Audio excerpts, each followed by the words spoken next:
Students, Bharat और Australia के बीच एक mutual logistic support arrangement pact हुआ है। इस पैक्ट के द्वारा दोनों ही देशों में इस बात पर सहमति बनी है कि दोनों ही देश अपने आर्मी बेस और आर्मी बेस से जुड़ी सभी सुविधाओं का इस्तेमाल एक दूसरे की एयरफोर्स और नेवल फोर्स को करने देंगे। भारत ने ऐसा ही एक pact America, France, South Korea और सिंगापुर के साथ भी किया है और जापान, रशिया और यूके के साथ ऐसा ही एक पैक्ट करने वाला है। आप लोगों के सामने ये क्वेश्चन आएगा कि ये पैक्ट हम लोगों के लिए क्यों इम्पोर्टेंट है।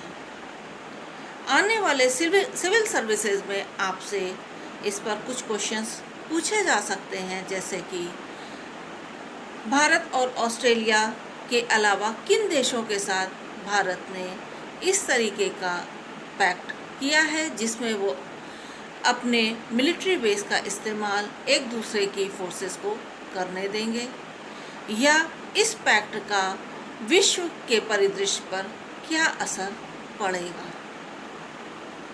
अब हम बात करते हैं कि इस पैक्ट से भारत को क्या फ़ायदा होने वाला है।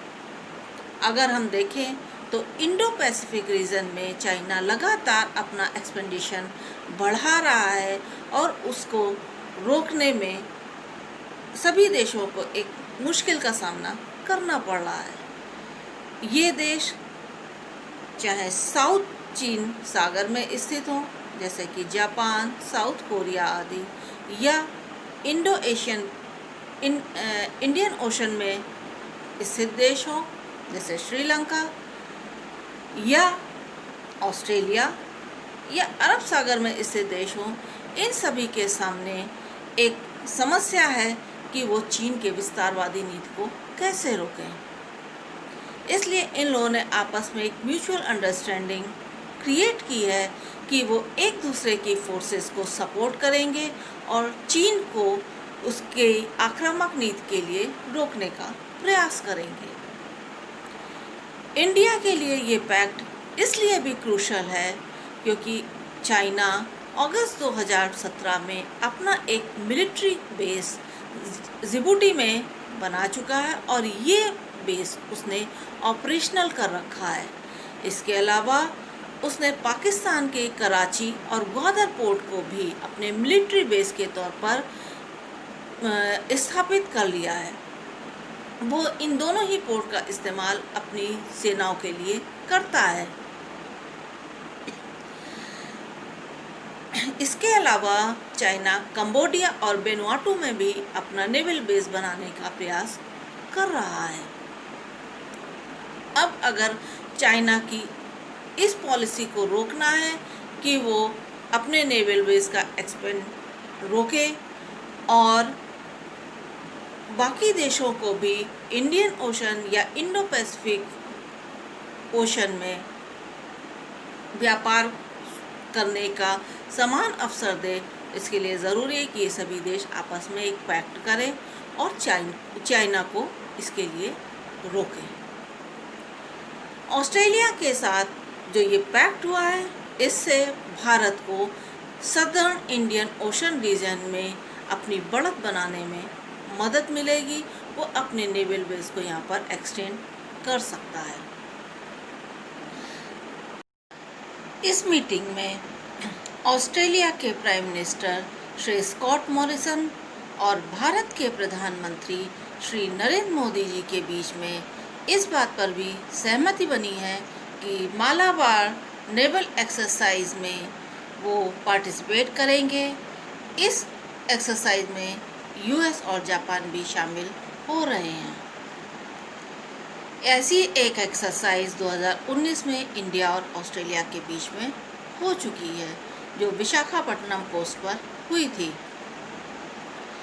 इस मीटिंग में ऑस्ट्रेलिया के prime minister Shri Scott Morrison ने इस बात पर भी सहमति जताई है कि न्यूक्लियर सप्लायर ग्रुप यानी एनएसजी में वो भारत की मेंबरशिप का पूरी तरह से समर्थन करेंगे और यूएन की सिक्योरिटी काउंसिल में परमानेंट मेंबरशिप के लिए भी वो भारत का समर्थन करेंगे। ये मीटिंग और ये पैक्ट इसलिए भी महत्वपूर्ण है क्योंकि कोविड-19 जैसी महामारी जो पूरे विश्व में फैली और जिसके कारण विश्व की एक बड़ी संख्या मौत के मुंह में पहुंच गई और उसकी वजह से विश्व के लगभग सभी देशों को अपने यहाँ लॉकडाउन जैसे स्थिति का सामना करना पड़ा। इस वजह से पूरी अर्थव्यवस्था स्लो डाउन के मोशन में पहुंच गई है, यानी आर्थिक मंदी हर देश में छाई हुई है। लेकिन चाइना अपनी विस्तारवादी नीति अभी भी रोकने को तैयार नहीं हो रहा है। अब पिछले ही महीने उसने भारत के नॉर्दर्न रीजन में अपनी सेनाओं का जमावड़ा कर दिया था और वो भारत की सीमा में 3 किलोमीटर तक अंदर आ गया था। इस पैक्ट के द्वारा सभी देश मिलकर चाइना को उसकी इस विस्तारवादी और आक्रामक नीति से पीछे करना चाहते हैं। भारत चीन संबंधों की अगर हम बात करें तो दोनों के बीच में एंशिएंट टाइम में अगर देखा जाए तो एक ट्रेड और कॉमर्स का रिलेशन था। कंधार जो सिल्क रूट पर पड़ता था वो भारत की सीमा में आता था और एक टोल प्लाजा के तौर पर काम करता था। ये भारत और चीन को सेंट्रल एशिया से जोड़ता था और व्यापार का प्रमुख केंद्र था।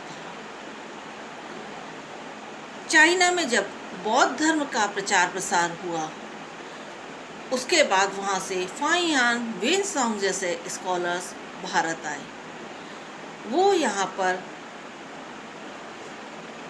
तक्षशिला, नालंदा जैसी बौद्ध शिक्षा के केंद्रों में आते थे और बौद्ध शिक्षा ग्रहण करने के साथ साथ बौद्ध धर्म ग्रंथों की पांडुलिपि तैयार करके अपने साथ चाइना ले जाते थे। लेकिन मध्यकाल में जब चाइना पर चंगेज़ खान ने आक्रमण कर दिया और उस पर कब्जा कर लिया, इधर भारत पर सल्तनत पीरियड में मुसलमानों का शासन हो गया, तो दोनों ही देशों के बीच से जो थोड़ा बहुत ये संबंध था ये पूरी तरह से टूट गया। इसके बाद उन दोनों देशों के बीच में ये संबंध उस समय फिर से आगे बढ़ा जब भारत पर अंग्रेज़ों ने कब्जा किया और वो अपनी विस्तारवादी नीति के तहत चीन के कुछ हिस्सों पर कब्जा करने लगे।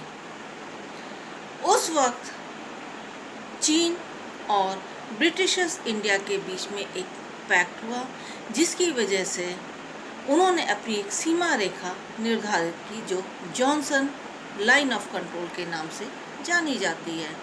इस सीमा रेखा के निर्धारण के बाद अक्साई चीन तक भारत का आधिपत्य चाइना ने स्वीकार कर लिया था। जब सेकेंड वर्ल्ड वॉर हुई उस समय चाइना ने एलाइड फोर्सेस जिसमें ब्रिटेन, फ्रांस, रशिया आदि शामिल थे उनका साथ दिया क्योंकि जापान, जर्मनी और इटली के साथ खड़ा हुआ था और उसने चाइना के मंचूरियन प्रोविंस को अपने कब्जे में कर रखा था। इन वजहों से भारत और चीन के बीच एक मधुर संबंध स्थापित हुए। भारत के जो नेशनलिस्ट थे वो चाइना का समर्थन करते थे। 1949 में चाइना में एक सिविल वॉर हुई और वहाँ पर माओ की सरकार बनी।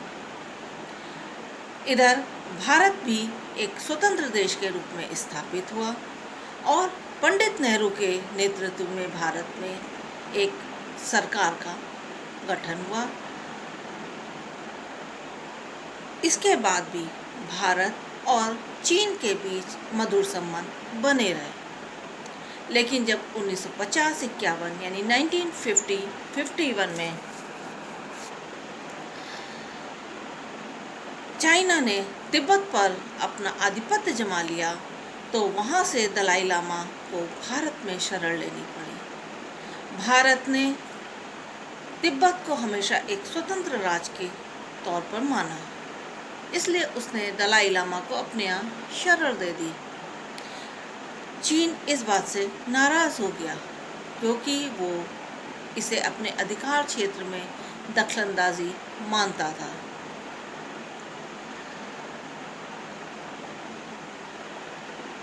चीन ने तिब्बत पर अधिकार करने के बाद अरुणाचल प्रदेश और सिक्किम पर भी अपने अधिकार का दावा करना शुरू कर दिया, जबकि सिक्किम और अरुणाचल प्रदेश भारत का एक हिस्सा थे। 1962 में चीन ने भारत पर अटैक करके अक्साई चीन पर कब्जा कर लिया। इसके बाद दोनों देशों के बीच एक समझौता हुआ जिसके द्वारा ये माना गया कि जो जहाँ है वहाँ रहेगा। इस तरह 1962 से अक्साई चीन चाइना के कब्जे में चला गया।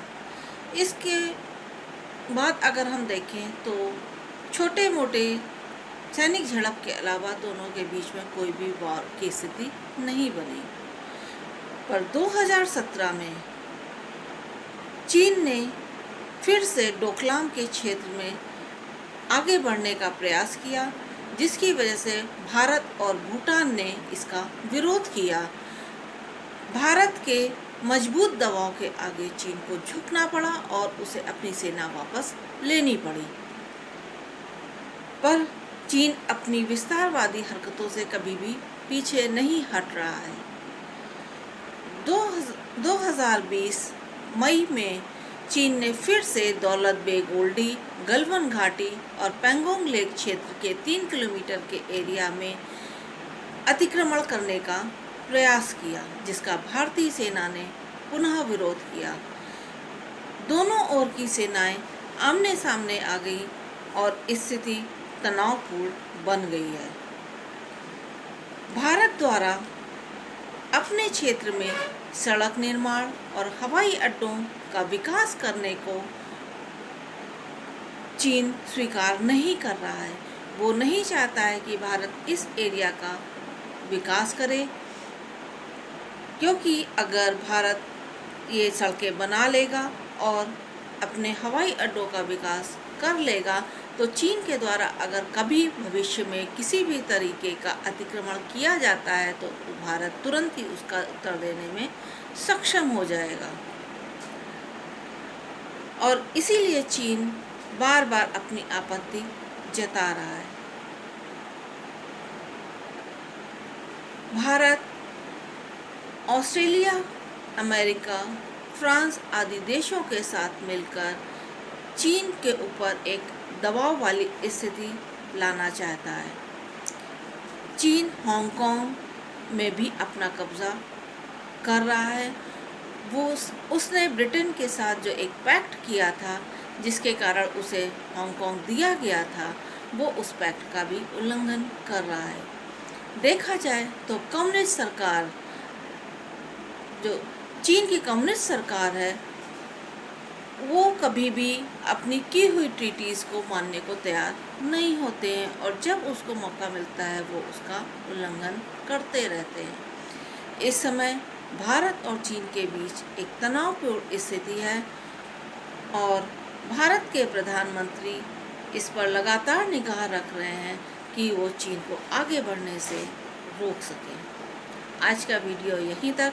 अगर आपको मेरा ये वीडियो अच्छा लगे तो इसे प्लीज़ लाइक कीजिए और सब्सक्राइब कीजिए। Thank you.